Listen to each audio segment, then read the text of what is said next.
Okay, hi everyone, welcome back, and in this update we are going to check out XRP's price chart, and I'm not really sure if I have good news for you. Why? Because if you remember, the last time that we talked about XRP, we were I think somewhere around these areas, and the idea was that this move hopefully is going to continue, and if you want to be bearish in XRP, you want to see a move down in order to take this important loss. So if you want to be bullish in XRP under any kind of circumstances, going down in this phase and taking this important low is not really going to be an option for us, and at that point the picture is really going to get messy. And unfortunately, as you can see, yes, we have absolutely clearly taken the loss. Now, why do I think that low was so significant in Ripple? You see, if you want to argue that we're gonna have our final low down here, well, okay, according to my way of analyzing the charts, which is, in case you don't know, Elliot's waves, I have to be able to find off of the lowest low in this region a 1, 2, 3, 4, 5 wave up. This specific structure is called an impulsive movement. Rules for it are we should not have overlapping of the waves between wave 2 and 4, and in any kind of 5 wave, our wave 3 should not be the smallest wave. And when it comes to the subwaves, I think you know it by now if you are a regular viewer of the channel. We must be able to find 5 wave up into wave 1, 3, and 5. And for wave 2 and 4, we can have different counts. Doesn't really matter. Let's say sure. ABC into 4 and possibly a WXY structure into wave 2. Now, let's go on the live chart and count some waves and see what is the problem exactly in here. You see, in XRP, in the previous video, I was thinking about having in here 5 up into 1 correction for wave 2, and then a good continuation of the move up into wave 3 correction for 4, another move up into wave 5. In fact, the one very important reason for why I didn't want to see a straight move on the downside from here in order to take the loss was actually because of this 5 wave on the upside. And I was like, well, okay, we can get a move down, but before that, let's get a good move up. And then this is really the key, please pay attention.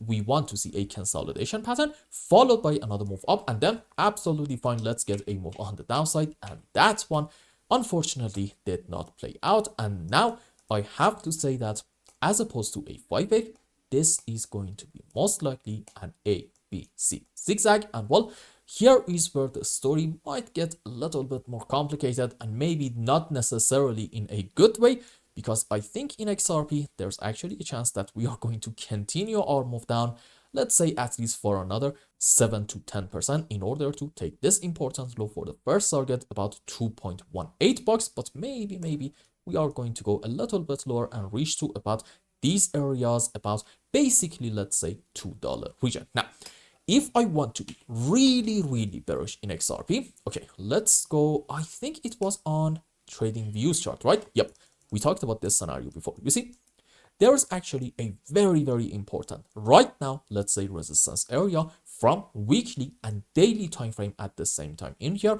And the idea was that if we get a rejection from it, well, it's not really going to be optimistic, and unfortunately we got a rejection. Now, if you really want to be pessimistic, well, okay, you can say this whole move up is a correction structure, and this initial bounce in XRP is an ABC as opposed to an impulse, suggesting that generally this might end up being, who knows, just a WXY in form of a double zigzag. And this count suggests, well, maybe we are going to have something like this. Maybe this is going to be 5 down into 1 correction for wave 2, and we are going to get like a massive extended move on the downside into wave 3, 4, 5. And what's the difference between this and the previous count that we literally talked about 2 minutes ago? You see, the previous count suggests that maybe we are going to have even a move on the downside in form of a 5 wave, but that one is not really going to be that huge. And like we said it earlier, we are only going to reach to about these areas, about $2 region, and then we are going to have a bounce. This one suggests that this is actually going to be a rather strong move down, and in it we are going to reach to about, in terms of classic TA, the next important level, which is all the way down here between 1.5 to about $1.7 area. Now, which scenario are we having at the moment? Well, unfortunately, I don't really have a crystal ball. If I would have had one, it would have been awesome because I would have been able to tell you when alt season and you all would have made a lot of money. However, unfortunately, I don't really have that. But based on what is going on in here in XRP, here is what I have to tell you. At least right now, let's say for the next 7 to 10 days, maybe it's best to not necessarily count on like a very strong bounce in XRP, and maybe it's best to count on having something like this, maybe a consolidation followed by another move on the downside. Let's get this thing in Ripple, and then we are going to make new updates and see what might be the next likely move. In an ideal scenario, what I want to see is this. I want to see consolidation followed by another small move down, and then this is really the key, please pay attention.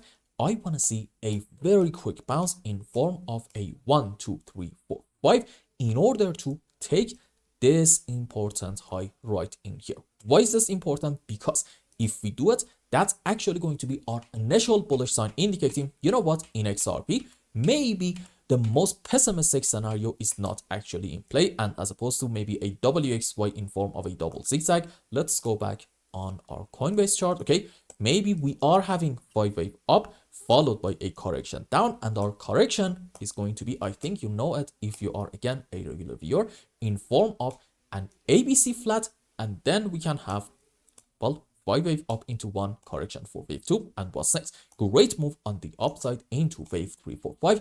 And I'm not gonna lie, I still sort of kind of believe that we are going to hit the recovery phase quite soon, and our recovery phase is actually going to happen rather quickly in XRP, and I think we are going to be back around these levels, at least about $3 region. Now, having said all that, considering that I would still like to be very much optimistic at any given moment, it's very important to at the same time remain quite objective and just take everything step by step. For now, all I can tell you is this. Number one, maybe expect something like this, consolidation, another move on the downside. And number two, don't necessarily expect like a rather quick recovery from here in order to get, I don't know, maybe like a 50% move up immediately.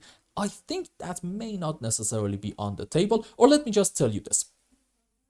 Let's count on a move down. So if it happens, we're not going to be surprised at all. And on the other hand, let's not count on a massive bounce from the current point right here, right now. So if this thing is actually going to play out and we're going to be wrong, we are going to be pleasantly surprised. So I hope I explained everything well and you understood what is going on in XRP's price chart. And until the next update, I hope you have a wonderful time with your family and loved ones. Goodbye.